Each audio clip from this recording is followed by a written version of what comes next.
6:31, I will call the public hearing. No, I won't call that. Wait, never mind. I will call the work session of the mayor and council for the city of Snellville, Georgia for Monday, November 28th, 2022 to order. I hope everyone had a happy Thanksgiving. Everyone but my scale. No, it was happy. And we do have a quorum, we have everybody here.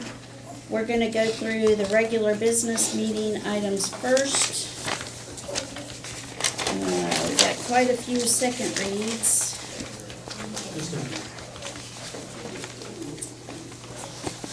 We've got the Britton Camp, second reading RZ 22-08. Anybody have any questions or issues they want to talk about in the work session? Chuck, would this be the appropriate time to discuss that? Sure.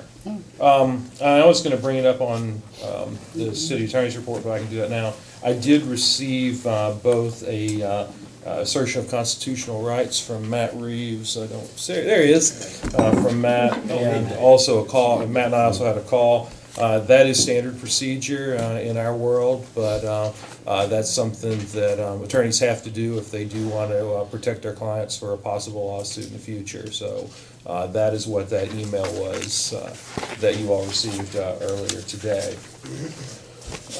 Also, I've had just a couple questions. I'll just go ahead and address those now, I guess. Yeah, that'd be great. So one of them was concerns about water detention and how detention ponds can be protected. And this is not really just for this property, but for any of our developments going forward on, mainly the concern is what happens when a detention pond fails and the HOA either doesn't take action or can't take action. I think traditionally what we are doing now is we have a maintenance agreement with the neighborhoods where we require a maintenance agreement that basically says HOAs are responsible for the detention, retention, water quality ponds, and that the city has the authority or ability, not the responsibility, if the HOA doesn't do it, to come in and fix those and to get reimbursed. The suggestion as to how to enforce that is you can condition that not only to require that all the parcels be subject to an mandatory HOA, but that any mandatory HOA also provides, as many of them do, but we have specifically provide that in the event there is not funds for capital expenditures, specifically including detention ponds, that all parcels will be subject to a special assessment. So that's kind of the way. So if that is something that you're concerned about and you wanted to work with that, I've got some language I put together that I can circulate for you to use if you want to supports that. Chuck looked into that because I brought up the question to him, because we've got, as most of you know, we've got a couple of subdivisions now whose homeowners associations have not been functioning for many years, and they're not paying for their amenities, they're not opening their pools, they're not doing things like that. And so we can require the HOA being mandatory, and we can require that HOA to maintain the pond, but in the end, 10, 15 years down the road, which is when the problem's gonna come up, if the HOA's not there anymore and nobody is doing anything, there's really no way for us to, there's nothing there for us to go after. So Chuck has found that, if we put that on as a condition, that would be tied to the land that the people bought and a covenant on their property. Or I'm not sure I'm using the right words here. Will we condition the zoning and then we'll change the agreement?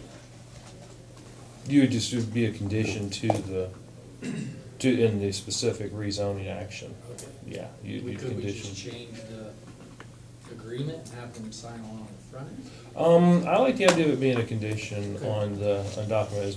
They still have to come But to it the goes with the agreement, deed. but Yeah. that way it always runs with the land.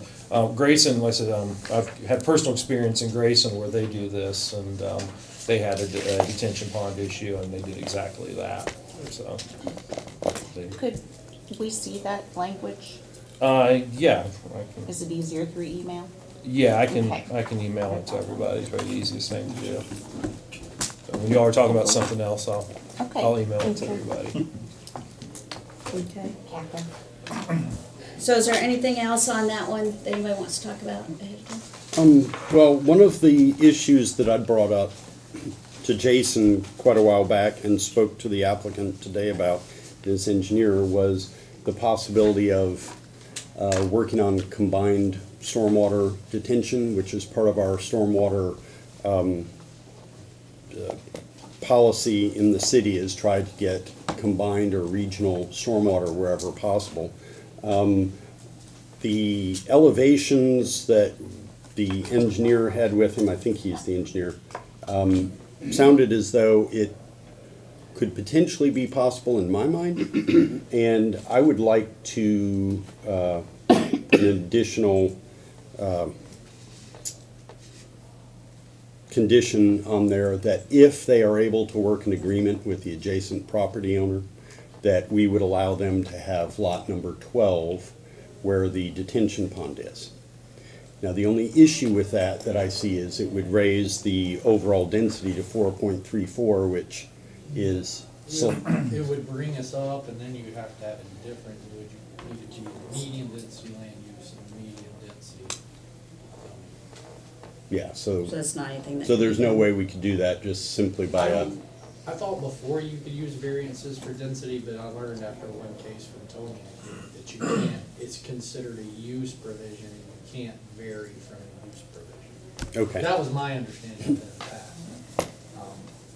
Because the densities are set in the comp plan, and you can't change those during the zoning, because it's only applicable. And that's just what I was told.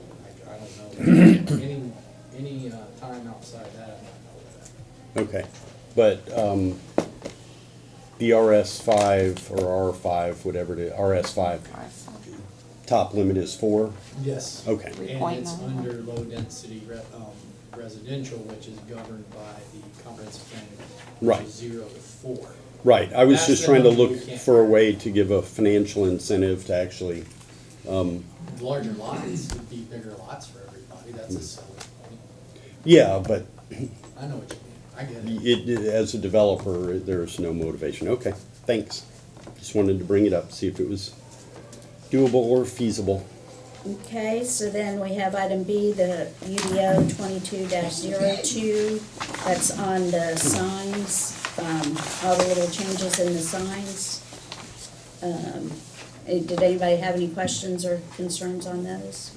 Oh, that was in the packet. The biggest one was just being the introduction of the master signage process, that's the big.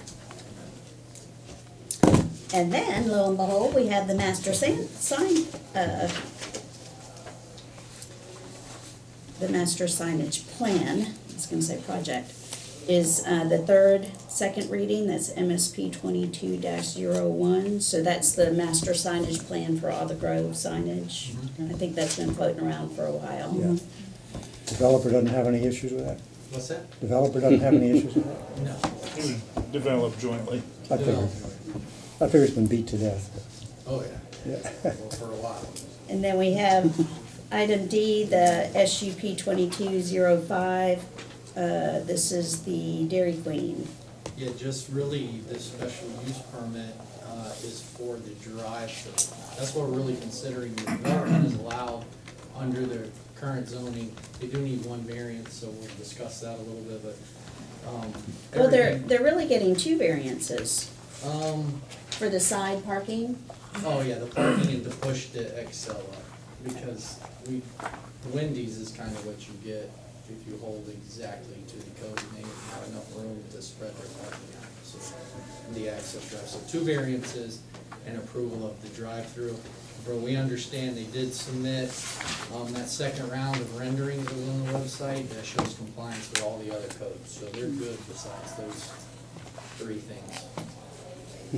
Well, Just those 3? Well, I think Yeah. the drive-through Just- is not by right. just those couple of major things in the town center overlay. So, and remember, this is an SUP because it's in the town center overlay. for a drive-through restaurant. The drive-through, yeah, they could cut the drive-through off. Drive-through because Well- it's sensitive in that area. Yeah, no, they couldn't, because they'd Without still have to do variances. the other two variants. Yeah, it was reasonable. Right. I think it's good for you guys to look at this. Yeah, I mean, I think, of course, this is the second reading, but, and I'll bring up these things in the meeting as well, but just to let y'all know that I'm gonna bring these up, is, one, on a policy decision on a new build for a fast food restaurant in this area of the town center. I mean, we made this in the UDO and SUP so that we could look at these case by case and really decide. I mean, if you look at the Crystal one, that's a first reading, that building is 42 years old. So, once this gets built, it's here for a long time. So, we've gotta really think about what our vision is for this heart here of the town center, and is this something that we want for the next 40 or 50 or 60 years? So that's, a policy thing you gotta think about for going forward. Well, in comparison to if you're talking about bubble tea, Mhm. they're kinda up against some, non-conforming, site constraints too, where the new one isn't gonna face those pretty much. Right. They won't have like a 40-year-old building now. It's really how the drive-through impacts the area, yeah. Right, I'll talk to them. yep. Any other questions or issues on that one before the meeting? Then we have item E, second reading 2209 and SUP 2206. This is for our place Snellville for the indoor storage facility. Any questions, concerns there? Jason, I noticed on the submittals that we have in our packet, or which are on the website, Yes, sir. the renderings don't jive with what is more or less a site plan? There's not truly a site plan in there. No, there's not. And, Let me see what I have. The one that came out of the rendering is showing the building, the back end of the building on the driveway that connects to the Home Depot. That's right. And it takes out that back alley from the hotel. The building sits in there, so there's no road behind there. yeah, and I thought that Behind the was hotel to what, to the, to To the that- interparcel To that access. interparcel access. yeah, they'd have to come back out and turn onto, what's that called? Tree lane extension? Yeah, And then go back. yeah, I Because thought, that portion of the property, And then I thought too that the load in, where's the load in, load out? You can't see that on the rendering what do you either, mean for the trucks? for the trucks. Yeah, it'll just be in front of the doors. I'll let them speak to that. Okay. But, Because I don't think that's to me, that's not the site. I don't know that how we hold them to that site plan, because it's not like we usually get.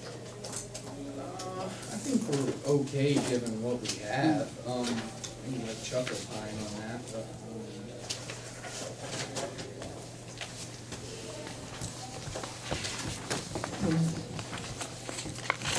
because looking at the site plan as it's shown, it actually shows the building into the interparcel access, which the width at the transition between the Home Depot or JPL, whatever it is, property and the Because currently, Park this Place is is the hotel. 20 feet wide.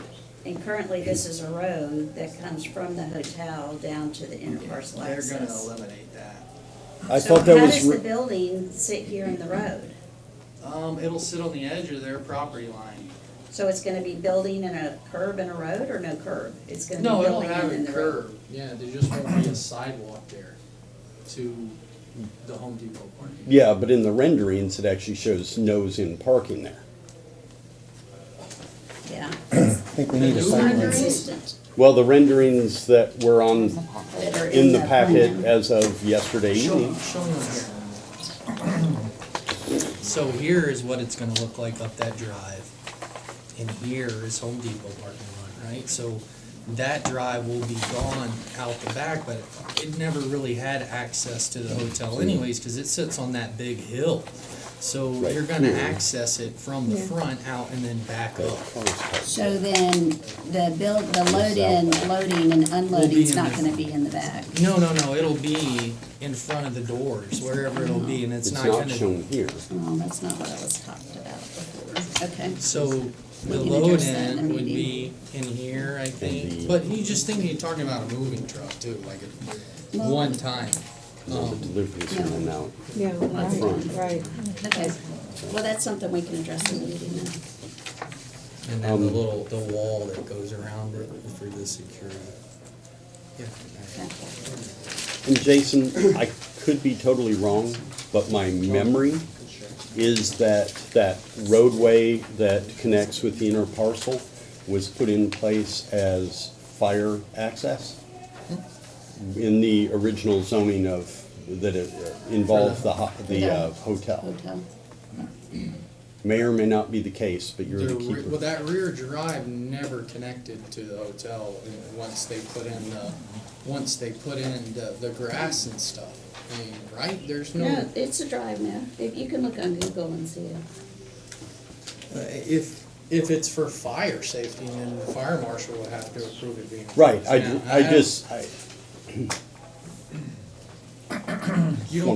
you don't need interparcel access from the back. no, of the no, hotel, I right? understand that. It just, that was my recollection is, it was talked about at the previous zoning. Many, many, many years ago. We have a good So one. we're talking about This this, yeah, is that'll go gone. away. Yeah, And they'll just Sometimes. have to use this main. Just don't. so that's ask not me to fire remember access. your- I don't think so, but anniversary. I don't remember, that's a long time ago. So that's, Kurt this doesn't will remember go what away, she they'll cap this here. And the building will sit way back here. Just, yeah, sit kinda on this corner. But it will end up, this is the right site plan though, see, cause this is the. Right, and drive. look at the corner of the building, the one on line. Here? Yeah, Well, well, see, there's two different ones. I guess the latest one dated 10/26 is the one we're going off of. yeah, cause they Okay. were supposed to square that up, and I'll let Yeah, them talk to you yeah, about and that. it is in the most recent one. You But the did? link in our packet went to the older The old one. one? Yeah. Okay. Then we have new business. We have finally a bid for the park maintenance building. You know. We do, if you remember, we always talked about doing that in 3 phases. You guys approved the purchase of the building, Champion is building the building, and now the last 2 phases are all of the site work, preparing the site, and then erecting the building. Building out the inside of the building once Champion gets it erected. So this number here is for the other 2 phases of the site work and then building out the building. The thing that held this up was the mezzanine, which is a storage area and steps on the inside of the building. So Diversified, who was the low bidder on the site work and building out the inside of the building, came up with a negotiated price of $82,297. And when you add that to their low bid of $1,487, that's how we come up with the number of $1,569,918. This will allow us to complete the project and hopefully, Matt, I guess we don't have really a timeline yet, but didn't Croft say something like 6 months? I think we were talking about 180 days.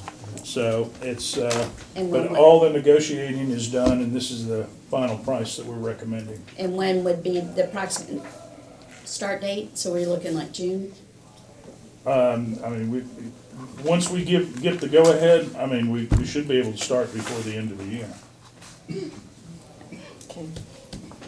And there's no issue with Diversified being the second bidder and having a separate thing for the mezzanine?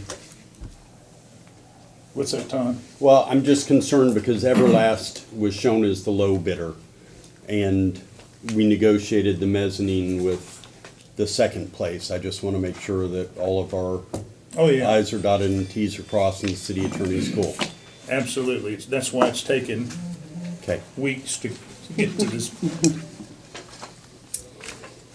And then we have, item B is a first reading. The ordinance number is 2022-23. And that's for the street racing and reckless driving exhibitions. I think Chuck's got an update.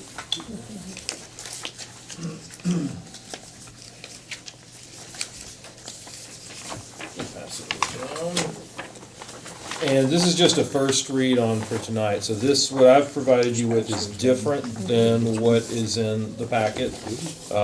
As I said before, it's what you get when you hire a retired prosecutor for, to do your ordinances. So I have, I've kept most of what I think it's Grayson and the county have, but, I have changed the definitions to mirror, to make it clear that we are not infringing on any of the state law violations. There's already state law for street racing, there's already a state law for reckless driving.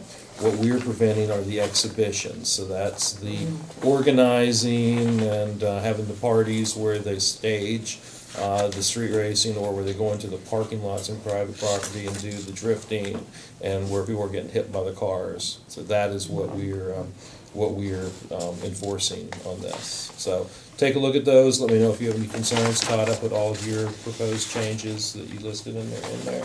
I didn't give you a copy, well, I Thank you. lose my I'm chance. sorry, we had, Has to yeah, we had an Sorry extra about one, that. sorry. So, but let me know, and then we'll have the second reading in 2 weeks.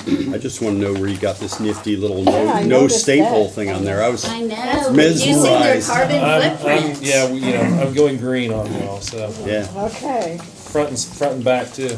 yeah, impressive. good job. When you're driving a Tesla beside. Another 50 years will get them into the school system. You want to hand this to David behind you? Okay, so that's our regular meeting. Any correspondence? Yes, but I've included it in my project update, so. All right, city attorney's report? I think we've, let me check, I think we've hit all of my city attorney's report at this point. Let's see. Just also on the alcohol, Jay has been collecting applications for guides. We already have for Forsyth counties, Thomaston's, Valdostas. I think we've got a couple from the Gwinnett County area, just so we can kind of put together the best application forms for when we go live with ours. And I think that's everything. Okay. All right, under our discussion items, we're gonna shuffle things just a little bit. Butch is gonna do the ongoing projects first, and then we'll have the review of North Road and Wisteria Drive by Larry, because then Butch and Larry have to go out for a moment, and we'll do the final thing. It's the It has been a holiday week, so things have been a little slow, so I'm gonna cede a lot of my time to Larry for the update there. But just going over town center construction progress, Hodges and Hicks, they are making good progress on the Grove. And my correspondence that I attached to the update, we received 2 letters, updates from Kirk and Shannon. A lot of good news in here. We have what we think will be a very good VE list for the second floor to bring to you. We've looked at proposals for interior construction of the second floor, and our current architect, placemaker, they were 25% of what some of the other firms were projecting, so they're gonna stay on the job. We also communicated with Jamal, and he is on board with using Smith-Built, the low bidder on the building, on the shell building, if you will, to construct all of the interiors. So we've got the team in place. If we can just get the numbers down, we'll get the numbers back to you guys for approval, and then we'll be moving. Shannon's correspondence, the second letter there, I spoke with Jamal on Monday. His attorney was reviewing the lease. He did not get it finished before the holiday, but he promised a response the week after, which is this week. I called Shannon this morning, and she feels certain that'll take place this week. So all good news on that. I'll keep you updated, and we'll have a little party when we get that lease signed. Road work is ongoing. Everything will be completed out there by December 31. The little meeting Larry and I have to have out there concerns whether more gets done this week or after this week. So we'll see. The move-in for the Tomlin is this week, and this weekend, 80 units will be occupied after this weekend. It's pretty good since it's under construction, and I think everybody's getting a little bit of a break on their leases if they sign early. Sidewalk improvements, we've been keeping DOT updated. I told you about the good news on funding. And Larry, I'm just gonna turn it over to you as far as the sidewalk update. You might as well just continue with North and Wisteria also.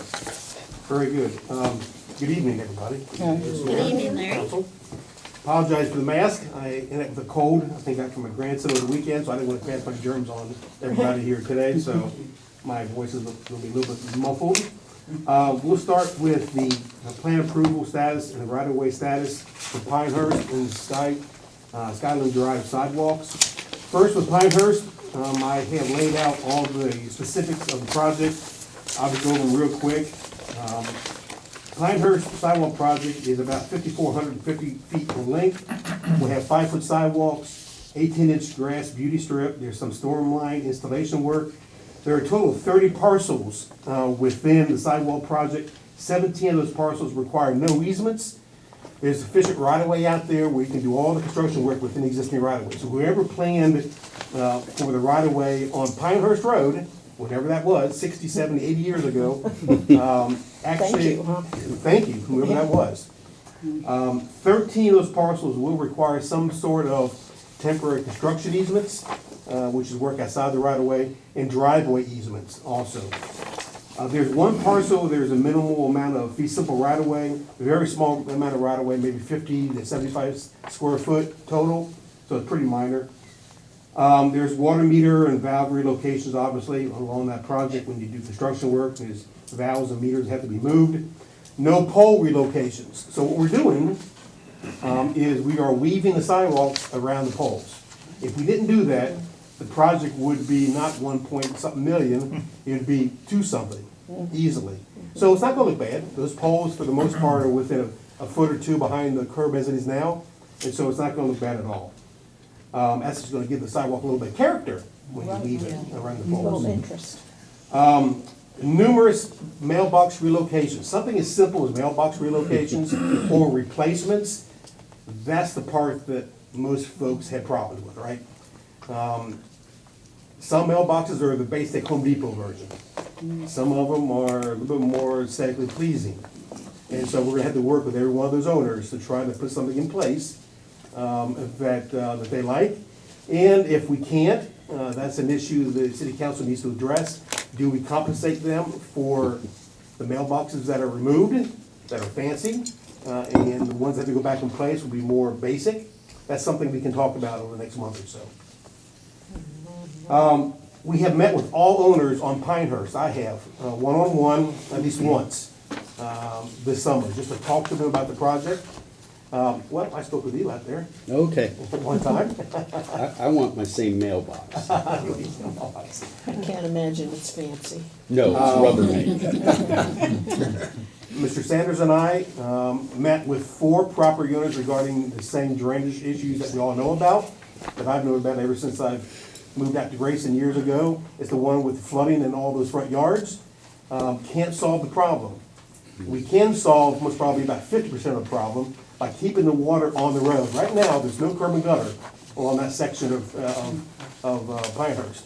And so, over time, all the resurfacings have covered up the curb reveal, and so we're gonna put a new curb and gutter, obviously. So the water coming off those side roads will stay within the road and go where they need to go. And so we'll solve most probably half the problem. The rest of it is all coming off of private property, so we can't solve problems that originate on private property. Status, so Gwinnett is reviewing the plans. We have the plans about 90% done. We are working on the exhibit plats and easement plats so we can begin discussing those with the owners sometime in late December, of course, around Christmas time, and we'll probably be more like January. We will begin sometime in either December or January, begin discussing and actually getting people to sign on the dotted line for those easements. Skyland Drive, 3,700 feet in length, 5-foot sidewalks, 18-inch grass beauty strip. We have some new storm line installations, 19 parcels within the scope of the work. 19 parcels will require temporary easement. Unfortunately, the right-of-way on Skyland is not the same as Pinehurst. And so we're gonna have to obtain temporary construction easements from all those property owners. Water valve, water meter relocations, no pole relocations, numerous mailboxes again. Again, met with a few owners, not all of them, on Skyland this summer. Everybody is very positive about the project. Status, again, Gwinnett's reviewing the 90% plans.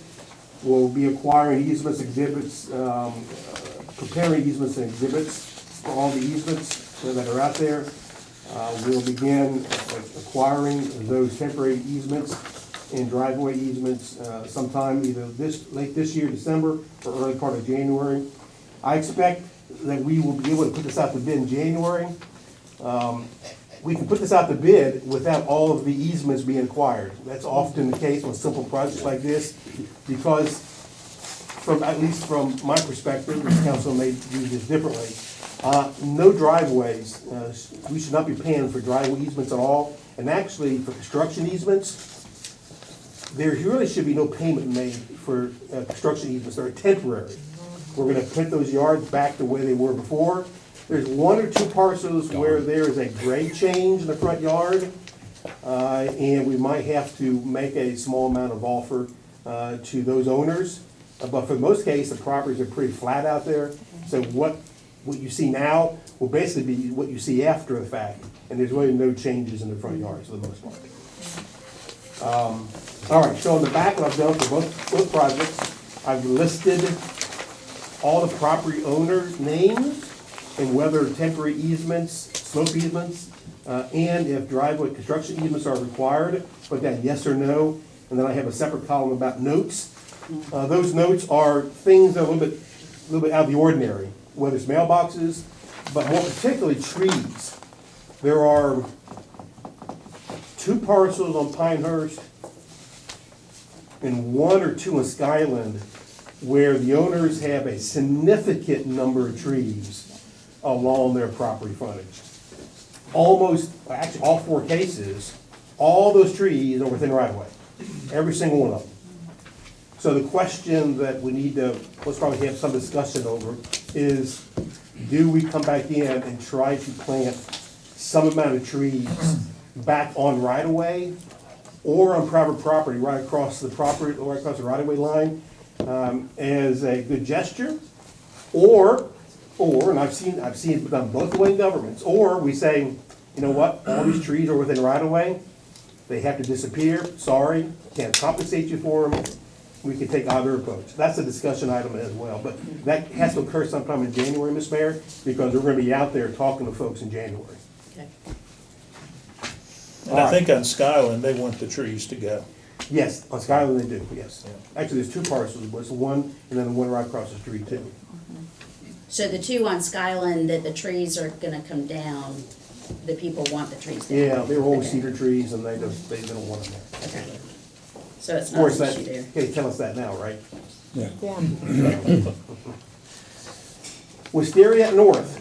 So there are 12 parcels, and there's one additional potential parcel that's not identified on the plan set.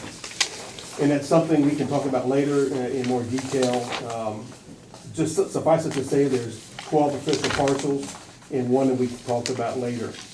The total acreage that will need to be acquired is 0.42 acres. Not a lot of acreage on all those parcels, but that will need to be acquired. and then 0.38 acres of temporary construction easements or driveway easements.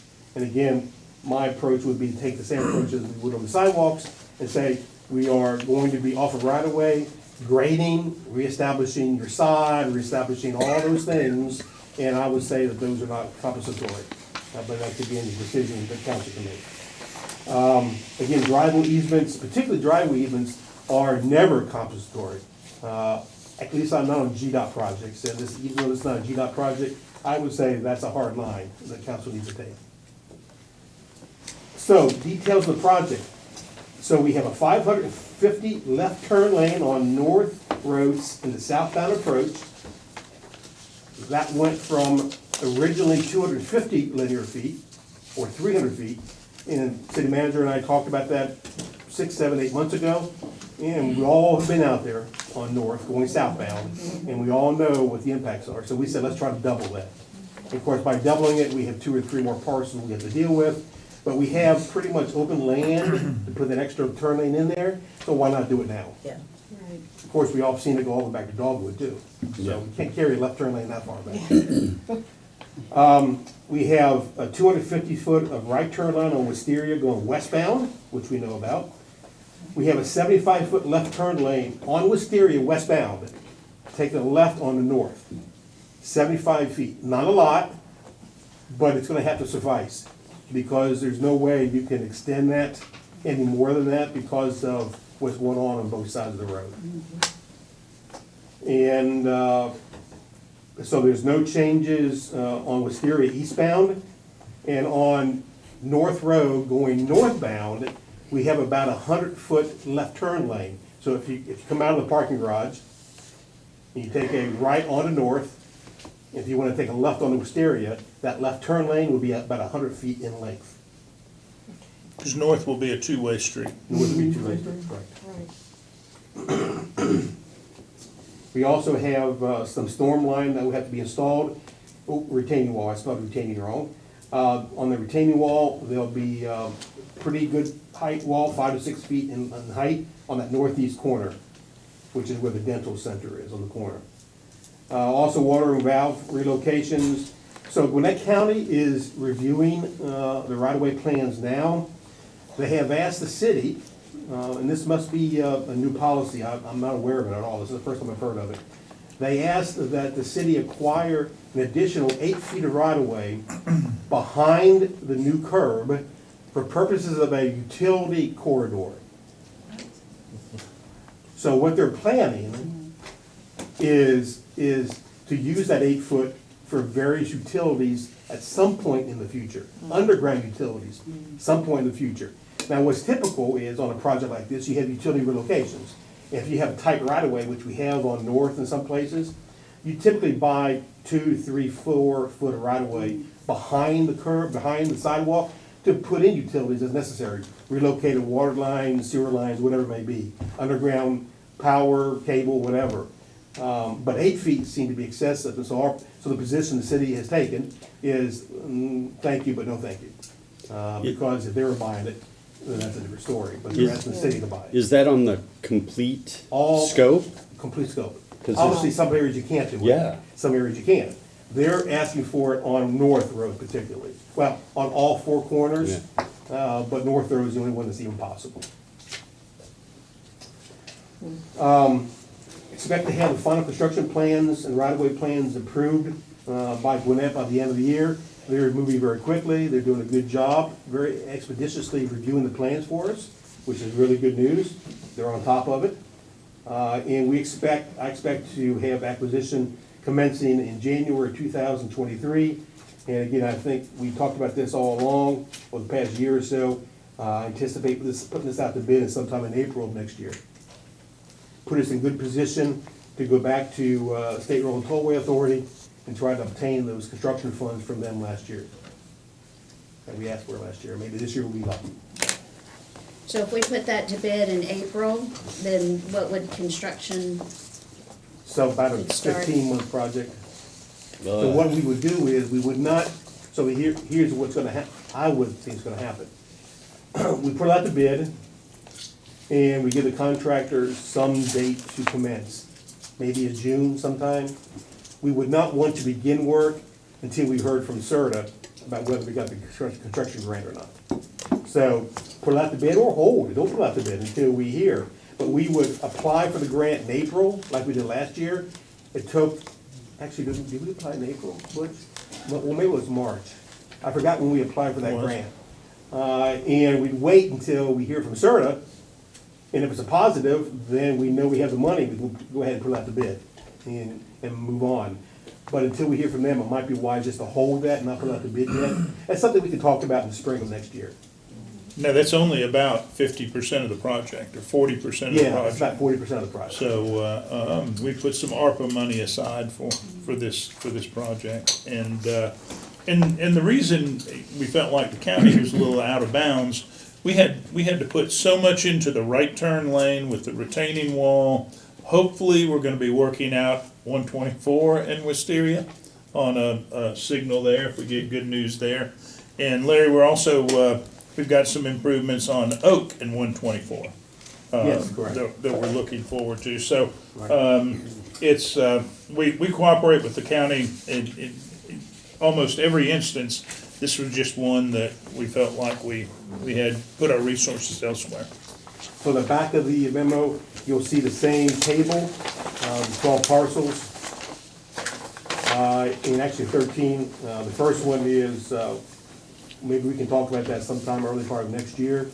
It's a sidewalk by the car wash that is off of right of way. And it's something that maybe the owner of that car wash will quick claim that to the city, so that sidewalk is entirely on city right of way. So maybe they won't, we'll see. Since Mr. DeThomas is here, we probably could get his, And so you have, again, the temporary easement table, column, the driveway easements, and the fee simple right of way, whether it's required, whether it have to be acquired or not. And then the notes on the right side there as well, about some very specific issues with signs that have to be acquired because the road construction is gonna impact the sign. And some fence relocation for the Valley parcel, which is childcare. We're gonna have to take that fence down and put up some temporary fence, and then put up a new fence for them along that property, because the construction easement actually goes up to and it touches that wooden fence line. And that wooden fence is in awful shape, and if you try to reestablish it or reinstall it, it's not gonna work. So the city will have to fund a new fence. There's a handrail that has to be installed by the medical offices owned by Valley. And some other minor issues in here. So that gives you, I think, an update about where the project is and where right-of-way and easements have to be acquired. Any questions? Thank you, Larry. Appreciate all the work on all of these projects. It's a lot of work.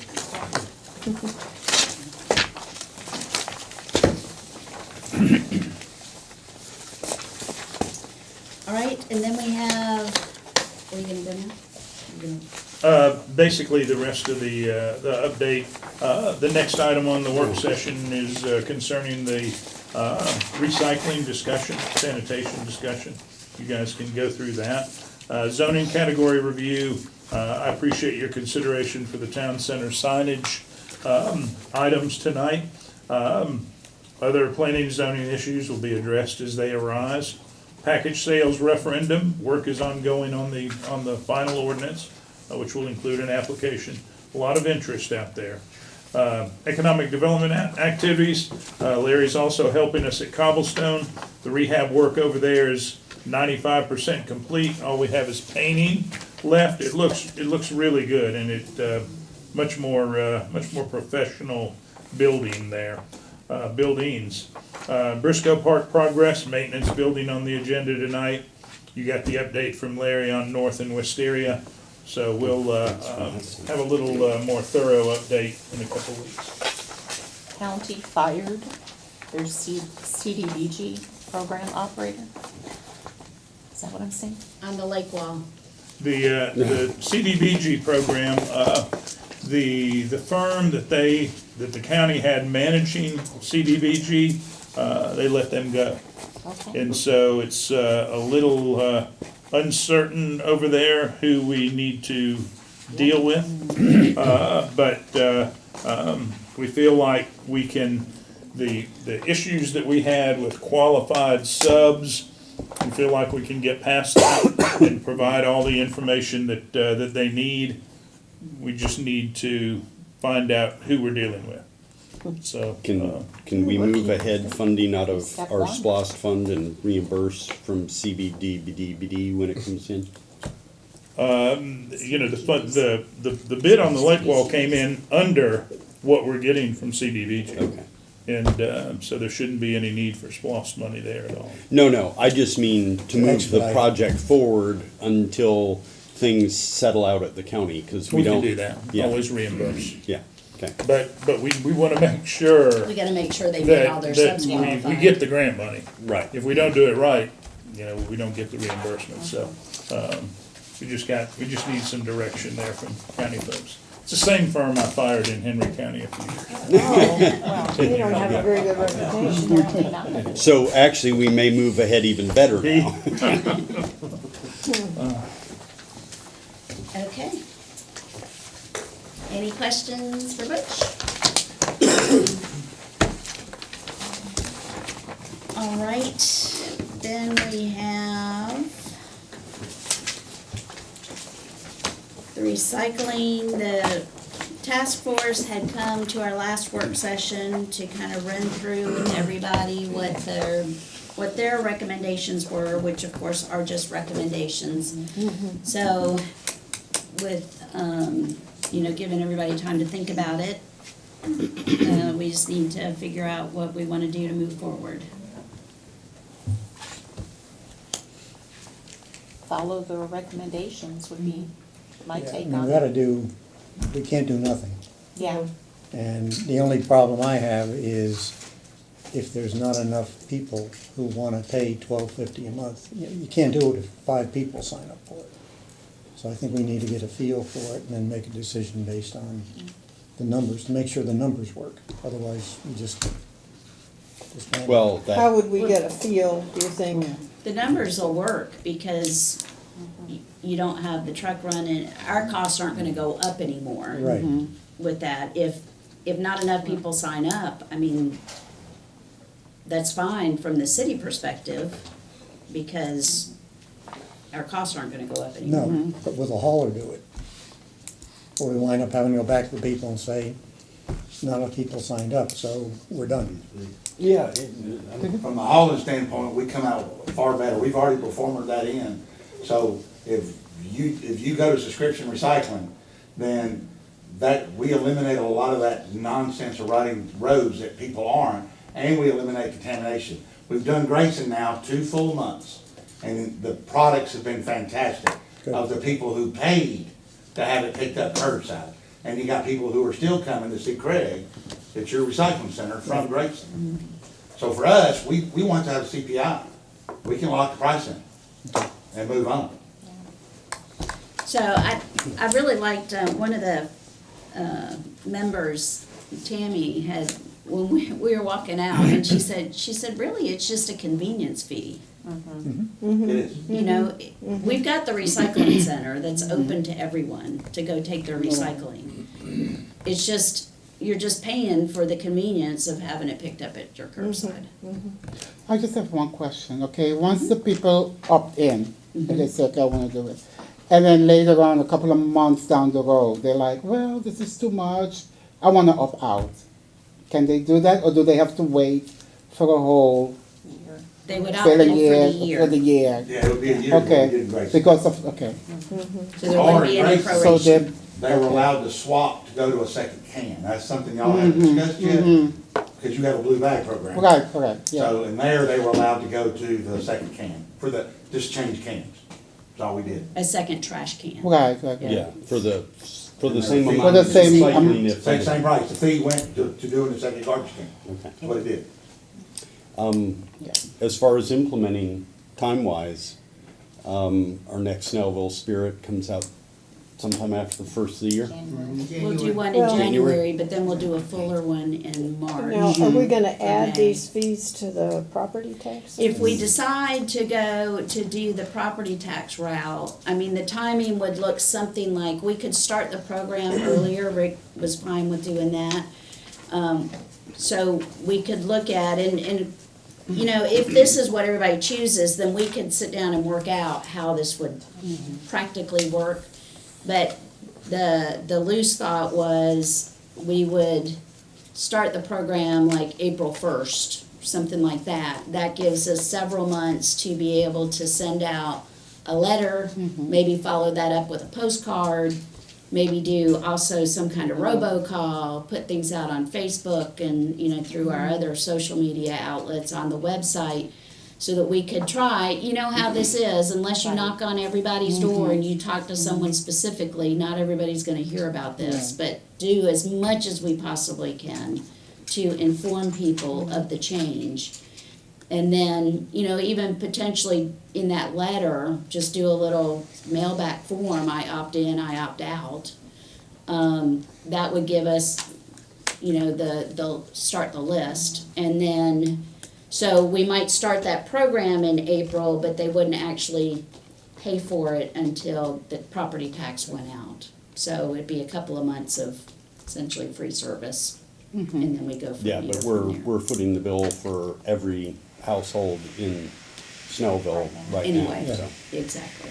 it would still be a So savings. that's kind of the way we would probably roll it out. So they'd essentially get it free for For a few months. several months until. Right, and then And when then the they property tax pay- bill came out, they'd then be that would paying be, for the they next would pay year. for the year on the property tax In bill, and advance. then go for the year. What if someone wanted to opt in after tax billing? That's something we'd have to figure out. Cause they could opt in, but we might, so then they might need to just come in and pay, and then we could do a proration Yeah. for, until the property tax billing. Yeah, and you'll probably have to do the same with new residents. New residents, We have a lot of bounce backs, but, okay. yeah. I think as an alternative, I mean, to putting on the property tax bill, depending on the volume of people that opt in, I think Public Works, you could be able to check directly with Public Works or pay for it there, and they could manage that Yeah. piece. And simplify it even further. Yeah. You know, and keep it in enterprise fund, and keep it where, you know, that money would be used. Yeah. So there's another option. So that, I mean, we had to have the direction we wanted to go, and then we can sit down and figure out all the logistics. Yeah. I would like to shoot for, beginning of second quarter implementation, so we need to go ahead and start working on what our communications are gonna be, and then review that, and then move forward, I think would be wise. Because it's gonna save the general taxpayer a lot of money. And then it's just switching people more to that user fee for the convenience, Okay. rather than raising millage rates on everybody, which affects business owners as well. I like the They're already term paying for convenience fee, Yeah. that It's kind of like the blue bag program. I mean, Yeah. The blue bag program, anybody that wants to have bulk pickup, they're gonna call and have bulk pickup rather than taking it to recycle. But, you know, there's a lot of people who don't know about recycle, even if if they've moved or if they're renters, just like today, we had one. And they had no idea there was a center, they were just coming to buy bags, because they thought that was the only way they could get rid of it. Whereas, you know, if they wanna take it, put it in their truck or their car and take it right to the center, well, you know, she just pushed the blue bags back and said, I'll take it. So, you know, the other people, they're just gonna come get the blue bags, they want the convenience fee because they don't have time. Right. So they'd rather just have it picked up first. Yep. But I think too, you know, hopefully it'll push more people to the recycling center, taking things directly there. Right. I mean, that's the way we get it the cleanest and the most usable. If the goal really is for saving the environment and recycling, clean material is the start. And a lot of people don't realize that. I mean, it's a lot of education. Because one of the other things we talked about too is doing a big sticker that'll go on every can with pictures of what can go in the can. try to help. Yep. Well, in education, because, plastic, you know, Yeah. Yeah. gotta be one or two. Yeah. Right. And if you don't wanna clean out that plastic peanut butter jar before you put it in there, then just throw that jar in the trash, because that's where it's gonna wind I up. just remember my mayonnaise jar, and I had to pick it back out and say, Yeah. and rinse it out. Yeah, They're forgot. impossible to clean. because my husband's like, Right. I'm not doing that. I Yeah. said, then throw it in the trash. 'Cause that's where that and this whole other bin is gonna go, Yeah. so. Okay, awesome. Well, we got our direction there.